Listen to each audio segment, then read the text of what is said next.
Everyone wonders. I personally spend way too much time wondering. Do you know those moments where your friend is staring off into space? Or those moments where you snap back to reality after being deep in thought? That's me like all of the time. It's kind of awkward, but oh well, it's just me. There's just so much to wonder about when it comes to life, our world, faith, and even other people. I wonder things like, why can't ostriches fly when they have gigantic wings? It just doesn't make sense. Or what makes a person mad enough to cut off a mom in a minivan on the freeway? How can we carry supercomputers in our pockets, but printers are still the size of miniature horses? Like, nobody's figured that out yet? Or why are there more stars than our eyes can even see out there in space? Like, what's the point of all of that?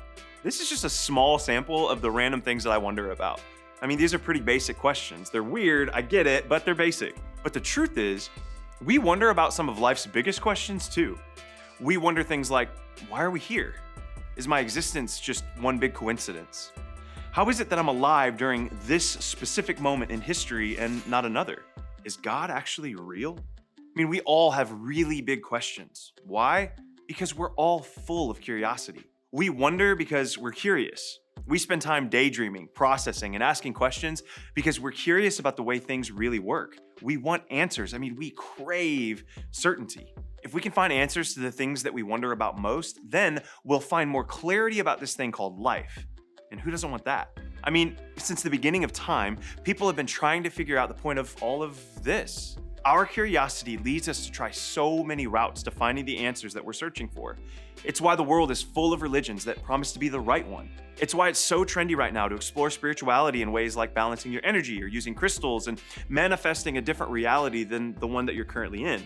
It's why science has sparked so many debates about what is true and what is not.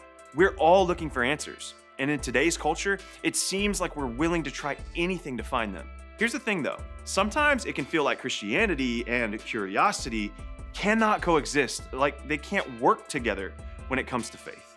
There are a lot of ways to talk about faith. And here's what we mean when we say faith in this series. Faith is a confidence in who God is and how that informs the way we live. And for some people, that feels like the exact opposite of science. It feels like science is often about looking for certainty. I mean, it's literally a way to take our curiosities and test them so that we can gain some confidence about the way things work. On the other hand, our ideas about faith tend to feel more like they're about the mystery of God. It's about having faith in an unseen, unexplainable, and incomprehensible God. This is why often it feels like science and faith cannot coexist for some people. But what if that's just not true? What if in a world where we're trying all sorts of different things to find answers to what we wonder about most, we didn't have to pick between two of the most popular approaches? In other words, what if we don't have to wonder if science and faith can coexist? In this series, we're going to take a few weeks to explore if it's possible for science and faith to both play a part in helping us explore the things we wonder about. To start, we need to go all the way back to the beginning. Not just the beginning of the debates between science and faith, I'm talking about the beginning of everything. There's this ancient document called Genesis that is a part of the Bible. It tells the story of the beginning of everything. The author tells the story of how the universe, living creatures, and people came to be. There are so many details and concepts that have been debated for a very long time. And I actually think those conversations can be really helpful and healthy. But I think they can also take our focus off of the most important point of the entire book of Genesis. See, I actually think the first line of Genesis might just be the most important one when it comes to all of the things that we wonder about. Check it out. In the beginning, God created the heavens and the earth. Now, this one sentence is often complicated because we get into all sorts of debates about how this happened. That's most likely one of the main arguments you've heard when it comes to the differences between faith and science. The way everything came to be has been a topic of curiosity for a very long time. Think about it. What different views on the way the world was created have you learned or heard about or maybe even considered yourself? Take about 30 seconds and think about your own response to that question.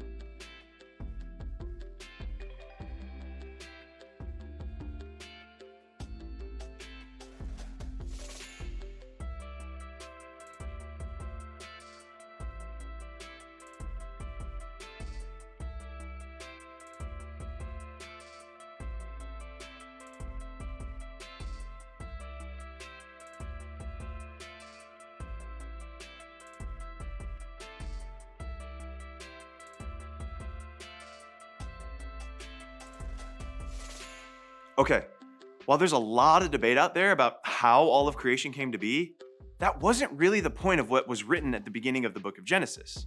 See, this one statement isn't an argument against science.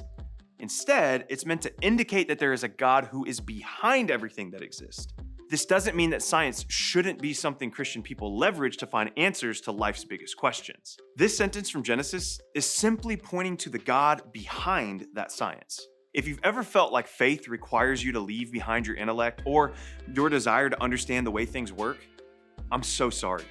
Because in reality, that couldn't be further from the truth. Now, on the other hand, if you've ever felt like science requires you to reject some of the mystery of God to only embrace certainty, that's just not how legitimate science works. Because in reality, the two actually work together in a way that can help us understand more about both. Science addresses how things came to be, and faith connects to who is behind it all.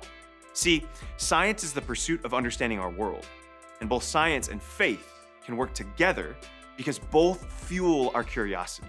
And in our curiosity is where we can encounter a very real God, a God who can choose to speak through both science and faith. In fact, according to Jesus, using your mind is really important. When he was asked what is most important, he said, "Love the Lord your God with all of your heart, with all of your soul, and with all of your mind."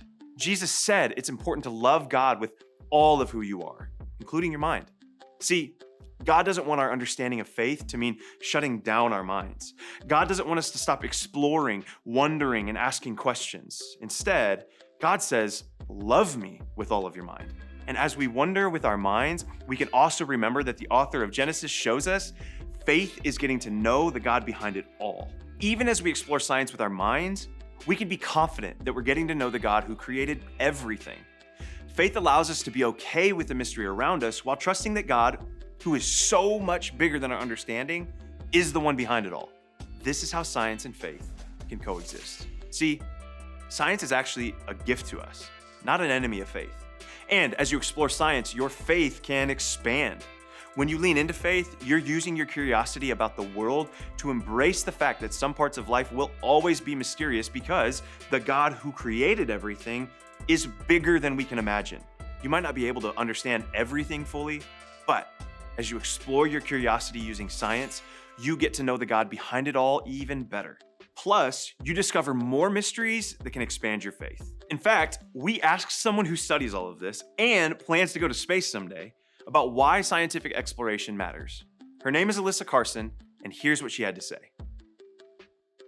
So why does exploring space matter to humanity? My name is Alyssa Carson, and I will be answering that for you guys. So the biggest reason why I think that exploring space matters is really just the amount of technology that we gain from actually exploring space. So there are so many different things that you probably use in your day-to-day life that was either invented for space travel or by the space industry in some way, and we now use it for very normal things. Examples include like wireless headphones, vacuums, just little things here and there, like I said, that you're going to be using was invented for the purpose of space travel. Another huge benefit of exploring space is, of course, the knowledge that we gain. So whether that is science, looking for signs of life, discovering more about the universe, any and all science questions that we have.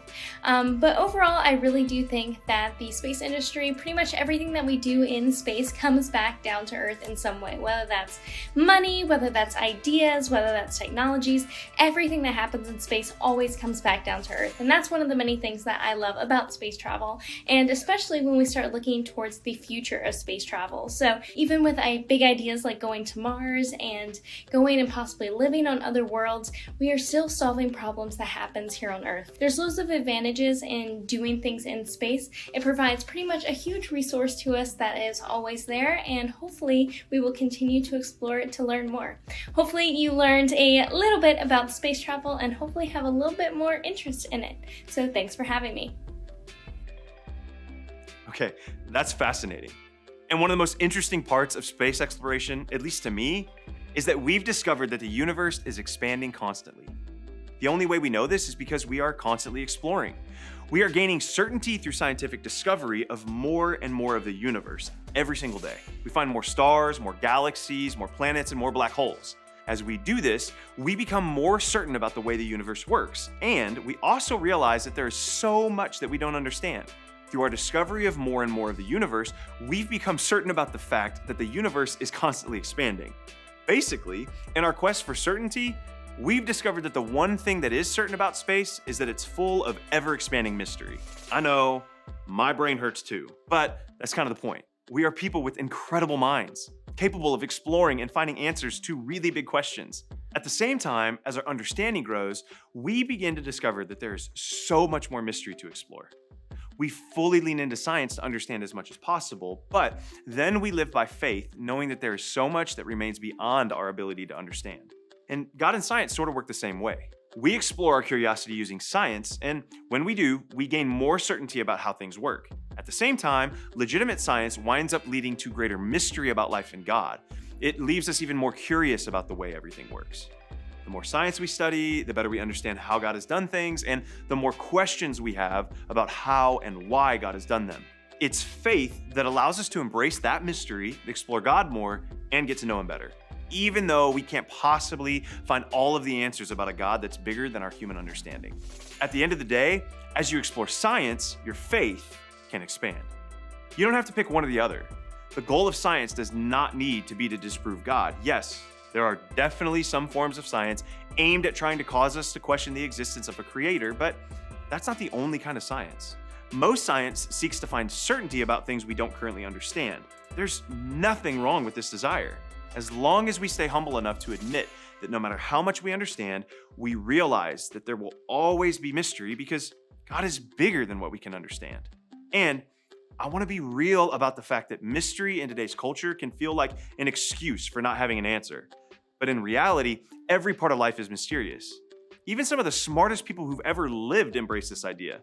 Arguably, the most famous scientist in history, Albert Einstein, once said this: "The most beautiful experience we can have is the mysterious. It is the fundamental emotion which stands at the cradle of true art and true science. Whoever does not know it and can no longer wonder, no longer marvel, is as good as dead and his eyes are dimmed." His point is that mystery is what keeps us curious and keeps us searching for more. We should aim to understand as much as we can and be okay with the fact that part of being human is knowing that there's so much beyond what we can imagine. For Christians, this means that there are things about God that we can be certain about and things about God that will always remain mysterious. So, if we want to begin exploring science in ways that help our faith expand, where do we start? Here are a couple of simple ways for you to start embracing both science and faith right now. First, be curious. Be committed to staying curious about what you don't understand and open to what you may never fully know. This is one of the best things about you all as teenagers. You ask great questions and you're naturally curious about life and how things work. Please, please, please, for the sake of humanity, don't ever lose that. And then, embrace wonder and mystery. Yes, we wonder why or how things work, but we can also be filled with wonder about the things that we can't explain. This is especially true when it comes to God. It's okay that we don't know everything because we can trust that God is for us. And you might be like, wait a second, that's a big jump. I can trust that God is in my corner? How? Well, we're going to talk more about this in the days ahead, but God's most mysterious miracle was raising Jesus back to life. And the whole reason Jesus died in the first place was to prove how far he would go for love. Then the resurrection proved that everything Jesus said and did was legitimate. And what he emphasized most is that God loves people like you and me. So, we may have a ton of questions that we're wondering about, which is really good, by the way, but we can also be filled with wonder about the truth of God's love for us. We can also keep learning. We should be curious and keep learning because science can give us answers that point to the God behind it all. Embracing wonder doesn't mean we stop discovering. We should seek to keep learning because what we learn can strengthen our faith. Another pastor named Andy Stanley says that when we explore science and discover how things work, our response can be, "So that's how God did it." I think that's a great way to approach the discoveries that science has made. This approach keeps you open to discoveries science has made while also allowing you to be filled with wonder about the God behind it all. And then finally, expand your faith. Consider expanding your definition of faith. It's so much more than a label that we can slap onto whatever we don't understand. It's what we do understand too. It's a confidence in what we know about and have experienced with God. And that confidence helps us continue to explore our doubts, questions, and uncertainties without fear or worry of what we'll find when we do. God wants your faith to expand and isn't intimidated by our questions. Okay, so we are just starting this journey into exploring the relationship between science and faith. But before we go any further into this conversation, I don't want you to lose sight of how great it is to wonder. We are alive at a unique time in history where we have access to more information than ever before, thanks to advancements in science. Plus, we are more curious about the things that we don't yet understand. That's why it seems almost everyone is searching for answers. We are curious because we were made to wonder. And when we wonder, we can actually grow in our love for and relationship with God. Now imagine if the things that you wonder about aren't off limits to God. Imagine if God is actually okay with your questions and your curiosity and your desire to know more. Imagine if you could go through life exploring how things work through science and being okay with not understanding everything, embracing wonder. That is what's possible when you follow Jesus. That is what it can look like to be a Christian in a time unlike any other in history. That is why, as you explore science, your faith can expand. When you head to small groups, I want you to be thinking about your response to this question. How can science and faith begin to work together in your own life?